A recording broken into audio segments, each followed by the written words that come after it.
చేతుల్లో కాళ్ళలో కొట్టబడిన 3 మేకులు తీసుకోలేని ఆ వ్యక్తి నిన్ను నన్ను ఎలా కాపాడతాడని కొంతమంది అడుగుతున్నారు ఈ రోజుల్లో.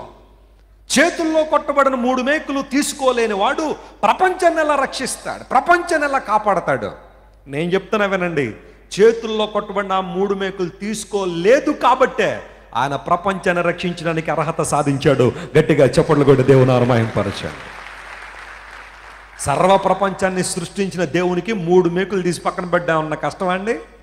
బండ నుండి నీళ్ళు ఇచ్చిన దేవునికి కష్టమా? ఎర్ర సముద్రాన్ని చీల్చిన దేవునికి కష్టమా? ఎరికో గోడలు పడగొట్టిన దేవునికి కష్టమా? పగలు మేఘస్తంభంగా రాత్రి అగ్నిస్తంభంగా ఇశ్రాయేలు ప్రజలు నడిపించిన దేవునికి 3 మేకులు తీసి పక్కన పెట్టడం కష్టమా? ఇశ్రాయేలు ప్రజల్ని ఆరిన నేల మీద నడిపించి 40 సంవత్సరాల అరణ్యములో అఖండమైన విధానంలో పోషించిన దేవదేవునికి కష్టమా? ఖచ్చితంగా కానే కాదు. 3 మేకులు పక్కన పెట్టక కాదు, ఆయన పక్కన పెట్టుంటే అందరి చేతుల్లో దిగబడాలి, అది దేవునికి ఇష్టం కాదు. ఆయన ప్రక్కన పెట్టుంటే మన కాళ్ళల్లో మేకులు దిగబడాలి, అది దేవునికి ఇష్టం కాక శ్రమైన భరించాడు, కష్టమైన సహించాడు, నేరాలు నిందలు అవమానాలు అపహాస్యాలు దేవుడు భరించి నిన్ను నన్ను కాపాడాలనుకున్నాడు. అది ఆయన ప్రేమకు నిదర్శనమే తప్ప ఆయన చేత కాని తనం కానే కాదు. ఆయన శక్తి ఎప్పుడు నిరూపణ చేయబడింది? యేసు ప్రభువుని తీసుకెళ్ళి చనిపోయాడని ఆ మరణపు బంధకాల్లో బంధించి సమాధిలో పెడితే 3 రోజులు తిరిగి లేవలేదండి.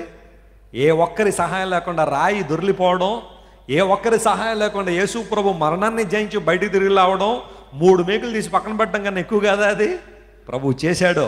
ఆయన శక్తి నిరూపణ చేయాల్సిన సమయంలో చేస్తాడు, సహించాల్సిన సమయంలో సహిస్తాడు. దేవుని స్తోత్రం చెప్పండి, హల్లెలూయా. అందును బట్టి ఆయన స్తుతి పొందడానికి యోగ్యుడు.